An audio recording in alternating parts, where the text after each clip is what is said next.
Secretary, Boss, Recto, magkano yung budget natin for 2026? Roughly 6.7 trillion. Ano po yung projected revenue po natin? Roughly 5 trillion. That's why you said we are expecting a deficit of 1.6 trillion pesos for More or less. next Cash year. deficit. Cash, yes. Cash. Yes. And that will mean 133 billion per month, 4.4 billion per day Yes. na uutangin natin, That is correct. or 185 million pesos per hour. That is correct. Nakatakot, di ba? Totoo po yun.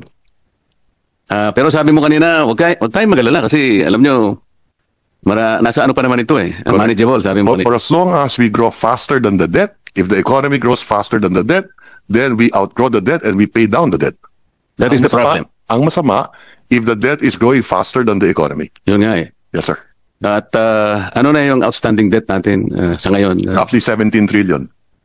17 trillion, what is the debt to GDP ratio? 61% because the economy is roughly 28 trillion. But that's one benchmark. There's another benchmark, yung general government debt. Doon naman, mga 57% lang tayo. At katulad nung nabanggit ko kanina sa presentation ko, meron naman tayong upgrade sa ating mga rating agencies dahil nakikita nila na the economy is still growing faster than the rate of our debt. Kasi Ang mahalaga, we reduce the deficit over time. yung aking mga kaibigan na mga pessimists, sabi nila, alam mo, yung comfortable na ratio is 60%. Ngayon, Tama po yun. Nung araw, na-breach mo na yung ano parang lumampas na tayo ron. depende yan kung ano ang debt mo. Katulad nung nabanggit ko kanina, 70% of our debt is domestic. Hindi, 69% na sinabi mo kanina. 69, 70%. Roughly, Okay, 70%. roughly. Yes. Kasi tinatandaan ko lahat ng sinasabi mo. Tama po yan. Tama po yan. Ganito So, 69% ang Okay. domestic. Ang sabi mo kanina, pumayapa tayo because, ang domestic natin ay 69%. At lahat naman ng yan ay napupunta na dagdag na kita ng ating mga kababayan. Utang natin sa ating sarili. Tama po yan. Yes, sir. Ang problema, kamukha nung napapatunayan sa aming mga pagbubungkal nitong mga flood control, mukhang yung mga ibang nauutang natin na ito nga ay naitatawid natin sa mga projects, lalo na yung flood control. Kahapon lang na naka-establish na kami ng dalawa na ghost projects. Ang totoo niyan, binubungkal namin, there are about 60 potential flood control projects na ghost. So, kasama dito ay itong 69% hindi bumabalik sa kita kasi puro ghost ang nangyayari. Ito yung nakakatakot, Secretary. I agree with you. At katulad ng nabanggit ko kanina, we have to grow faster than the debt. So halimbawa, kung yung flood control yan, nagastos ang tama yan, mahigit 200,000 trabaho na ibigay sa ating mga kababayan. At siguro yung ekonomiya natin hindi lang lumago ng 5.7% o 5.9% in the last 3 years on the average, kung hindi masigit pa. So, nakakalungkot talaga itong problema sa flood control. At siguro, meron din akong gustong kung mamarapatin po ninyo, maybe I can show you one slide dahil baka makatulong sa ating committee. Maybe I can show the DPWH slide. Meron akong slide na nakita. At tayo naman, matagal na rin tayo sa Kongreso at sa Senado. At siguro ito, makakapagbigay ng konti kaalaman kung bakit siguro lumaki yung flood control projects. So we need to grow by how much in order to achieve this? If the deficit will grow by 5.5% this year and the economy grows by, in real terms, by 5.5%, then equal lang. But we need to overtake, kasi dapat mas mabilis ang growth natin sa economy. So what should be the growth, ideally? Correct. So today, we expect the economy nominally to grow roughly about 7.5% to 8%, nominally including inflation, and the debt will increase by about 5.5%. Another way of looking at it, halimbawa, if interest rates are at 6%, pag umutang ka, and inflation is at 3%, your real cost of money is 3%.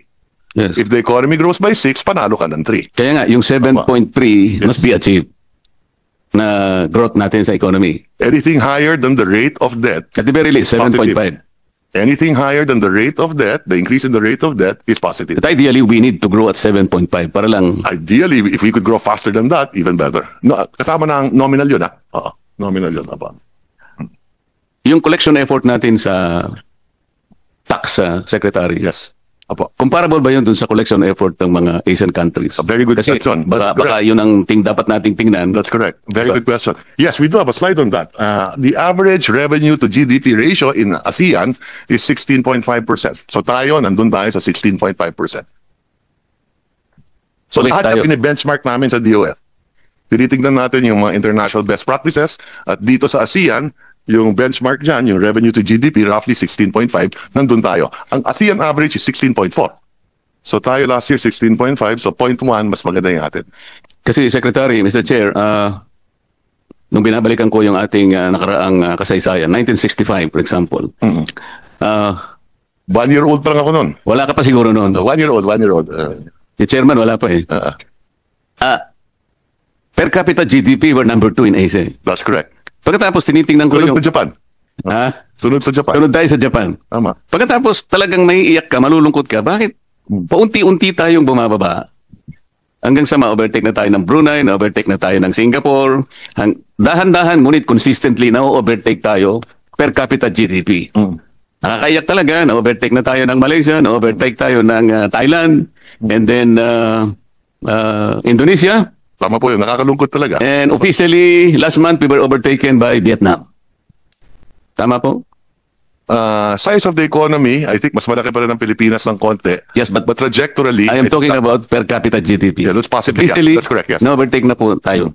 Huwag na po sana tayong papayag na ma-overtake pa tayo ng Myanmar, Opo. Cambodia, o kaya Timor-Leste.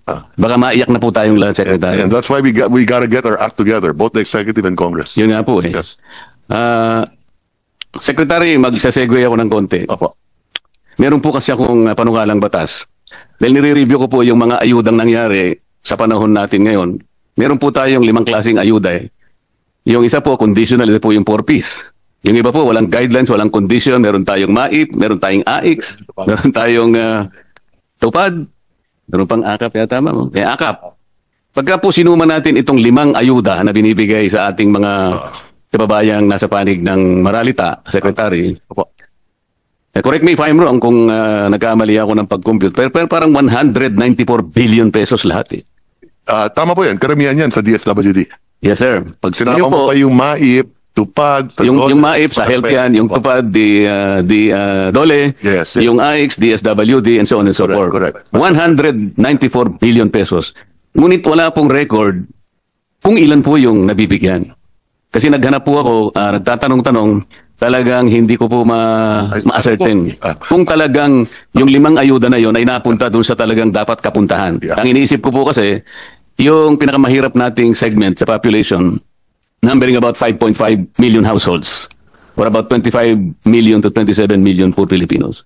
Sa estimate ko po, itong 5 na ito, na kung ito'y naibigay talaga sa talagang targeted na sector, baka naging maligaya naman siguro. Pero dahil nga walang datos, kung talagang naibigay o hindi, nagpasya po ako na gumawa ng isang medyo may pagka-radical pero baka practical, baka sumang-ayon naman po kayo.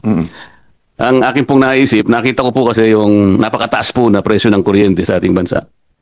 Naisip ko, Mr. Secretary, na imbes na ayuda na lang ibigay natin na wala namang datos kung na ito'y naibibigay sa about 25 to 27 million Filipinos, hindi ba maganda ka kung sa bill ko na lahat ng kumukonsumo ng elektrisidad, let's say 200 to 234 kilowatt hours.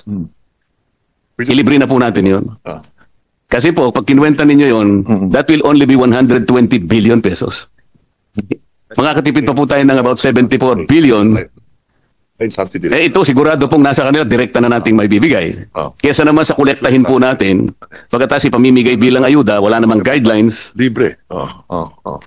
Hindi po ba practical yun? Yeah.